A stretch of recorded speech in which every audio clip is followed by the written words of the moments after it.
नमस्कार दोस्तों, मैं हूं राजेंद्र नागर अभय न्यूज पर इस समय आपके साथ और आप देख रहे हैं 25 नवंबर शनिवार का बुलेटिन। आइए एक नजर डालते हैं शहर में आज की ताजा सुर्खियों पर। मचान टूटने से नीचे गिरे मजदूर, दोनों की हुई मौत। सूने घरों की रेकी कर चोरी करने वाले बदमाश पकड़ाए। रामघाट स्थित शनि मंदिर पर निगम की कार्रवाई का विरोध। खुद के साथ दूसरे बच्चों की जिंदगी खतरे में डाली। बाइक चोरी के सीसीटीवी फुटेज सामने आए। वैकुंठ चतुर्दशी पर सिद्धवट पर उमड़ा आस्था का सैलाब। खबरों में अभी विस्तार और भी बहुत कुछ है, आप सिर्फ मेरे साथ बने रहिए। निर्माणाधीन मकान पर शनिवार को काम कर रहे मिस्त्री और हेल्पर मचान टूटने से नीचे आ गिरे। दोनों को तुरंत निजी अस्पताल ले जाया गया, जहां उनकी मौत हो गई। जीवाजीगंज थाना पुलिस ने बताया कि बिलोटीपुरा में 3 मंजिला मकान का निर्माण हो रहा है। शनिवार को 50 वर्षीय मिस्त्री नासिर पिता इस्माइल और हेल्पर अजहरुद्दीन पिता कालूशाह निवासी जानसापुरा तीसरी मंजिल पर बने हुए मचान पर चढ़े थे। दोपहर करीब 12 बजे मचान टूट गया और दोनों करीब 45 फीट ऊपर से नीचे आ गिरे। गंभीर रूप से घायल होने पर दोनों को उपचार के लिए निजी अस्पताल ले जाया गया, जहां अजहरुद्दीन की मौत हो गई, जिसका शव पोस्टमार्टम के लिए जिला अस्पताल लाया गया। इस दौरान खबर आई कि नासिर ने भी दम तोड़ दिया है। दोनों की मौत की खबर मिलते ही परिजन और रिश्तेदारों के साथ जानसापुरा के लोग जिला अस्पताल पहुंच गए। जीवाजीगंज थाना पुलिस ने इस मामले में मर्ग कायम कर पोस्टमार्टम करवाया और शव परिजनों को सौंप दिए। बताया जा रहा है कि मकान निर्माण का ठेका असलम नामक ठेकेदार ने लिया था और निर्माणाधीन मकान सलीम नामक व्यक्ति का है। एसआई वेद प्रकाश साहू ने बताया कि फिलहाल इस मामले में मर्ग कायम किया गया है। जांच के बाद आगे की कार्रवाई की जाएगी। अभी थाना जीवाजीगंज में सूचना प्राप्त हुई थी कि 2 व्यक्तियों की निर्माणाधीन मकान में गिरने से मृत्यु हो गई है। तो अभी उनको यहाँ हम सीएच में लेकर आए थे। एक का इलाज के दौरान मृत्यु हो गई और दूसरे की गिरते ही तत्काल मृत्यु हो गई थी। दोनों व्यक्तियों का पीएम कराया जा रहा है। कौन है, कहाँ के रहने वाले हैं? ये दोनों जानसापुरा के रहने वाले हैं, दोनों मजदूर हैं। क्या नाम के सामने आ रहे हैं? एक का नाम है नासिर पिता इस्माइल और दूसरे का नाम है अजहरुद्दीन पिता कल्लू जी। कुछ लोग घायल भी हुए इसमें? नहीं, घायल की अभी कोई जानकारी नहीं। कब का हादसा है, किस तरह से हादसा हुआ? ये लगभग 12:30-1 बजे के बीच की घटना है बता रहे हैं। और अभी लेकिन पुलिस को सूचना लगभग 3:30-4 बजे मिली है, 3 बजे करीब। सूने घरों की रेकी कर उन्हें निशाना बनाने वाले 2 चोरों को नागझिरी पुलिस ने धर दबोचा है। आरोपियों ने बड़ी चोरी की वारदात को अंजाम दिया था। इनके पास से 2.5 लाख रुपए का मशरूका, लोहे की टामी, 2 मोबाइल और वारदात के समय यूज किया गया एक्टिवा भी जब्त किया है। शनिवार को कंट्रोल रूम में एएसपी गुरु प्रसाद पाराशर ने खुलासा करते हुए बताया कि 11 नवंबर को त्रिवेणी विहार में रहने वाले फरियादी गिरीश वर्मा अपनी पत्नी रितु और बच्चों के साथ घर पर ताला लगाकर महानंदा नगर स्थित अपने पापा के घर गए हुए थे। शाम को जब वो वापस लौटे तो दरवाजे का ताला टूटा हुआ था। अंदर जाकर देखा तो अलमारी खुली थी और सामान भी बिखरा हुआ था। चेक करने पर पता चला कि बदमाश सोने चांदी के जेवरात और नकदी ले उड़े। इस मामले में फरियादी की शिकायत के बाद नागझिरी पुलिस आरोपियों की तलाश कर रही थी। इसी बीच मुखबिर की सूचना पर पुलिस ने कान्हा उर्फ कन्हैया डोडिया निवासी मोहन नगर और धीरज उर्फ धीरू ठाकुर निवासी गांधीनगर आगर रोड को धर दबोचा। दोनों के पास से पुलिस ने सोने का हार, सोने की चेन, सोने के 5 पेंडल और 4 अंगूठी, चांदी की 4 जोड़ी पायल, चांदी की 4 बिछिया, अलमारी की चाबियों का गुच्छा और एटीएम कार्ड सहित कुल 2.5 लाख रुपए का मशरूका जब्त किया है। जांच में पता चला कि आरोपी धीरज उर्फ धीरू पर चिमनगंज थाने में 3 और जीवाजीगंज थाने में 1 प्रकरण पहले से दर्ज है। एक सनसनीखेज चोरी की वारदात जो दिन में हुई थी, उसका लगातार प्रयास करके, सूचना संकलन करके खुलासा किया गया है। इसमें 2 आरोपियों को अरेस्ट किया गया है। चोरी में जो मशरूका गया था, वो टोटल मशरूका इन आरोपियों से जब्त किया गया है। वैधानिक कार्रवाई की जा रही है। इसी तरह 12 नवंबर को चिमनगंज थाना क्षेत्र स्थित एक कैफे में आग लगाने वाले आरोपियों को चिमनगंज पुलिस और क्राइम ब्रांच की टीम ने मुखबिर की सूचना पर गिरफ्तार किया है। आरोपियों के नाम रोहित खन्ना निवासी शिवशक्ति नगर और कन्हैया उर्फ कान्हा डोडिया निवासी मोहन नगर है, जबकि एक आरोपी नाबालिग है। पुलिस ने बताया कि घटना वाले दिन तात्कालिक रूप से कैफे संचालक से हुए विवाद के बाद आरोपियों ने कैफे में आग लगा दी थी। आरोपी कन्हैया त्रिवेणी विहार में 11 नवंबर को हुई चोरी की वारदात में भी शामिल था। पूछताछ की जा रही थी तो 12 तारीख की रात को एक कैफ़े में आग लगी थी, जिसमें थाना चिमनगंज में एक अपराध पंजीबद्ध हुआ था। इनसे पूछताछ में जो है उस घटना के बारे में भी इनके द्वारा जो है स्वीकार किया गया है। इसमें 4 आरोपी थे और ये सभी को जो है अरेस्ट किया गया है। इसमें तात्कालिक वाद विवाद हुआ था। इसमें एक आरोपी है, उसके भाई से कैफ़े संचालक का कुछ विवाद था, गाली गलौच हुई थी। उज्जैन शहर को मिल गई है हेल्थ फील्ड में एक नई सौगात, Ayu physiotherapy clinic. Orthopaedics, neurological, geriatrics, paediatrics, doctor Ayushi Bhavsa Rai से पाएं एडवांस फिजियोथेरेपी। तो फिर हो घुटने, कमर या जोड़ों का दर्द, साइटिका, लकवा, सर्वाइकल, डिस्क का खिसकना या हो कोई दर्द, झुंझुनियाना या सूनापन, ऑपरेशन के बाद की जकड़न, गठिया, वेरिकोज वेन, वजन कम करना, लिगामेंट इंजुरी या हो कोई भी समस्या, सबका मिलेगा बेहतरीन इलाज। आयु फिजियोथेरेपी क्लिनिक पर आपको मिलेंगी अन्य सुविधाएं भी, जैसे laser therapy, electrotherapy, manual therapy, joint mobility, spine mobilisation, acupuncture, exercise, gait training, compression therapy. आज ही विजिट करें आयु फिजियोथेरेपी क्लिनिक।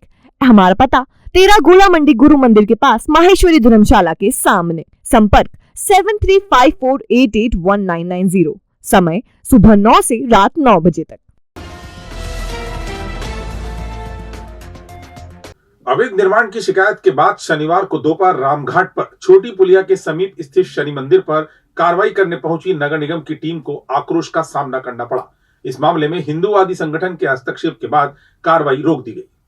दरअसल नगर निगम की रिमूवल गैंग निगम अधिकारी पीसी यादव के साथ कार्रवाई करने पहुंची थी, लेकिन शनि मंदिर पर शुक्रवार रात से ही धार्मिक आयोजन किए जा रहे थे। ऐसे में अचानक नगर निगम की टीम को देखकर श्रद्धालुओं में आक्रोश फैल गया। जानकारी लगते ही हिंदूवादी संगठन भी मौके पर पहुंचे और विरोध किया। काफी देर चले हंगामे के बाद अंततः कार्रवाई को स्थगित कर दिया गया। इस मामले में निगम अधिकारी पीसी यादव ने कुछ भी बोलने से इनकार कर दिया। वहीं शनि मंदिर के पुजारी धर्मेंद्र जोशी ने बताया कि मंदिर पर धार्मिक आयोजन चल रहा है और किसी तरह का अवैध निर्माण भी नहीं है, फिर भी निगम के अधिकारी परेशान कर रहे हैं। हालांकि मंदिर के बाहर पिलर उठा दिए गए हैं और आगामी दिनों में छत डालने की भी तैयारी की जा रही है। नगर निगम की टीम आई थी कार्रवाई करने, मंदिर का पिलर तोड़ने। यहाँ पर वो नगर निगम को झूठी शिकायत करी गई थी कि दुकान है, यहाँ कोई दुकान नहीं है, यहाँ मंदिर है। यहाँ पर नगर निगम की टीम ने देखा, स्पष्ट करा और वो वापस पुणे चली गई नगर निगम की टीम। लोग आ गए थे, काफ़ी बजरंग दल के लोग आ गए थे हमारे, और भी हिंदू संगठन के लोग आए थे। सभी ने अधिकारी से बात करी, यहाँ कौन सी दुकान है, कौन सा क्या है। तो अधिकारी ने पूर्ण में उसकी जांच करी, फिर एसडीएम साहब से बात करी उसने, और यहाँ देख के चले गए पुणे। तो क्या निगम कर्मचारियों को सिर्फ मंदिर ही दिखते हैं और कोई अवैध निर्माण नहीं दिखता है?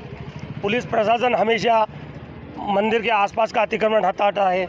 चालानी कार्रवाई जो होती है वो रोड पे होती है। आप देख लो, तोपखाने से अगर निकलते हैं तो पूरा जाम लगा रहता है ना। अभी परसों के दिन टीवी में आया था कि हरसिद्धि के यहाँ पर जाम लगा 1 घंटे, तोपखाने में 3 घंटे जाम लगा। वहाँ पुलिस प्रशासन ने क्यों कार्रवाई नहीं की? मेरा प्रशासन से यही आग्रह है कि एक तरफा कार्रवाई नहीं करे, हमेशा दोनों चीज़ों को लेकर वो चले। उच्च हमारे विश्व हिंदू परिषद के उच्च अधिकारियों ने बात करी अधिकारियों से, और आज वो कार्रवाई रोक दी गई। चिंतामण थाना अंतर्गत हासमपुरा स्थित गो ग्रीन स्कूल की बस में पटाखे फोड़ने के मामले में स्कूल के डायरेक्टर के साथ अन्य अभिभावकों की प्रतिक्रिया भी सामने आई है। इसमें डायरेक्टर का कहना है कि छात्र ने बस में पटाखा फोड़कर दूसरे बच्चों की जिंदगी को खतरे में डाला था, इसलिए उसे 1-2 छड़ी मारकर सिर्फ समझाया गया था। वहीं अन्य बच्चों के अभिभावकों का कहना है कि बच्चे की गलती के लिए टीचर और स्कूल प्रबंधन को दोष देना ठीक नहीं है। दरअसल गुरुवार को दोपहर करीब 2:30 बजे गो ग्रीन स्कूल में कक्षा 10वीं के छात्र प्रियांश आंजना निवासी पालखेड़ी ने अन्य छात्र को पटाखा दिया था, जिसने चलती बस में उसे फोड़ दिया था। इससे दूसरे बच्चे सहम गए थे। इसकी सूचना बस के ड्राइवर सुभाष ने प्राचार्य को दी थी, लेकिन प्राचार्य के व्यस्त होने के चलते डायरेक्टर राजेश कुलमी मौके पर पहुंचे थे।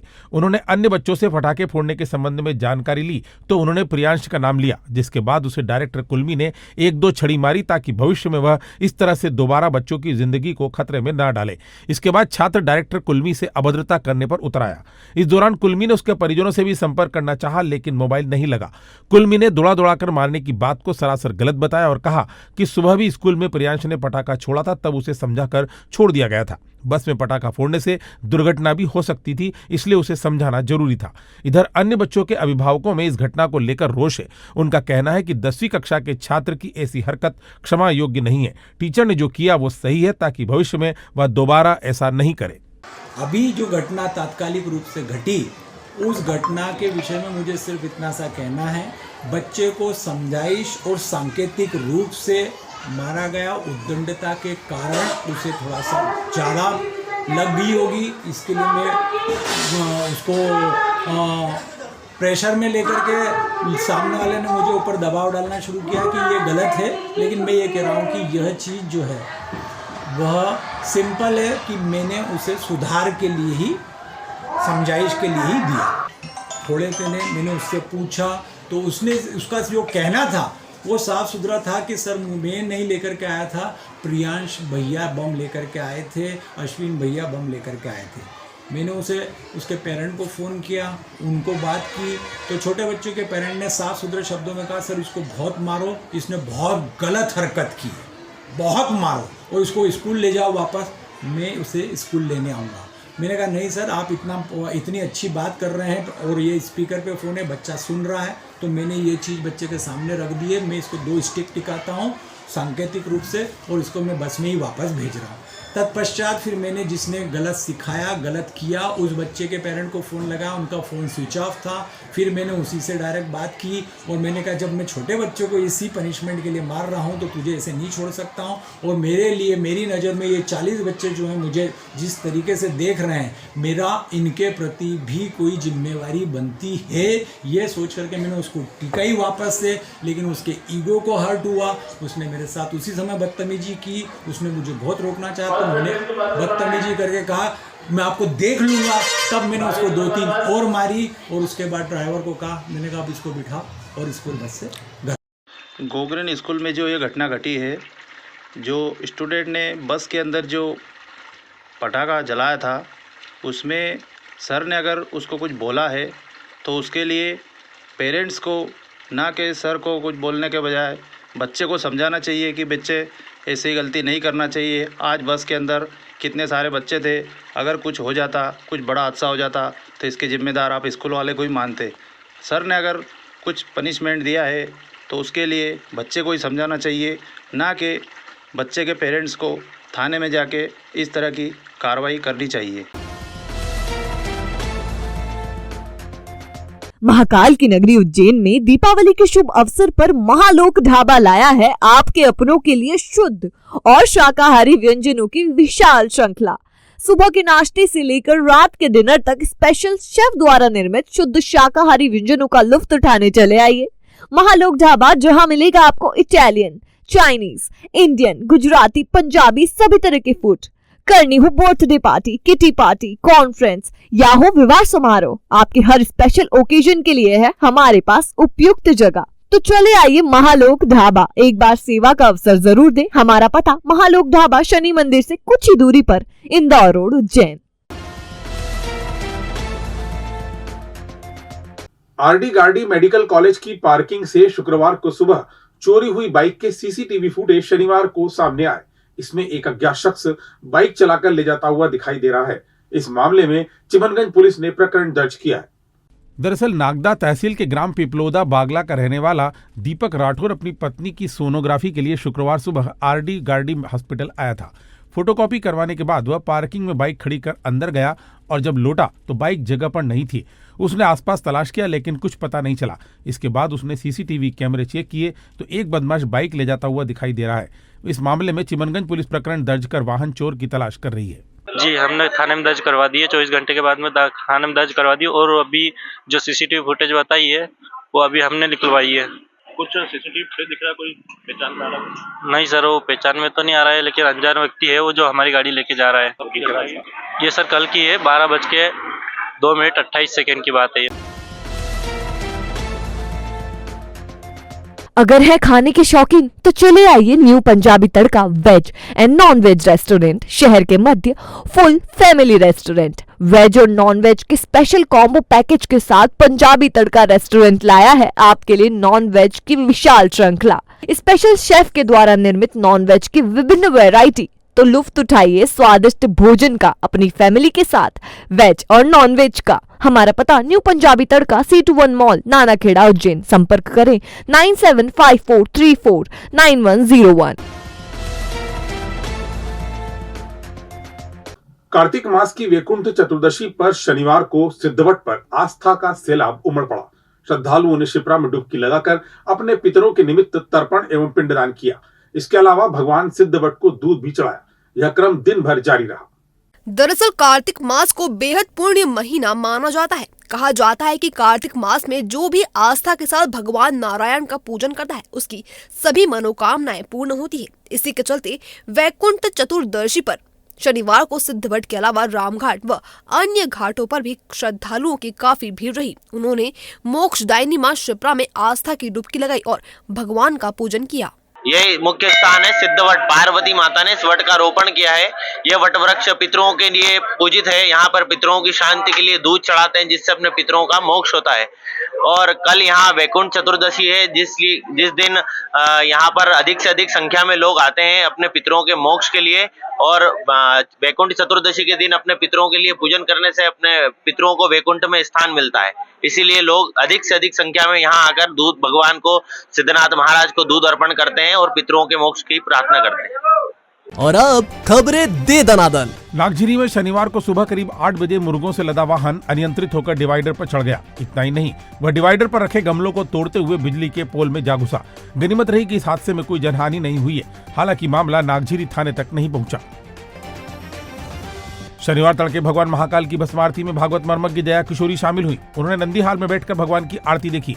आपको बता दें कि जया किशोरी हामुखेड़ी स्थित आरके ड्रीम्स में श्रीमद् भागवत कथा का वाचन करने आई थी। शनिवार को कथा का अंतिम दिवस था। भविष्य की चिंता छोड़ो, पंडित गोविंद गुरु से नाता जोड़ो। ना कोई पैसा ना कोई फीस, बस लीजिए गुरु जी का आशीष। आज ही जाने अपनी हर समस्या का समाधान। संपर्क करें 9827030415 या 9302230415। हमारा पता 8 अलगदाम कॉलोनी, सावे रोड, उज्जैन।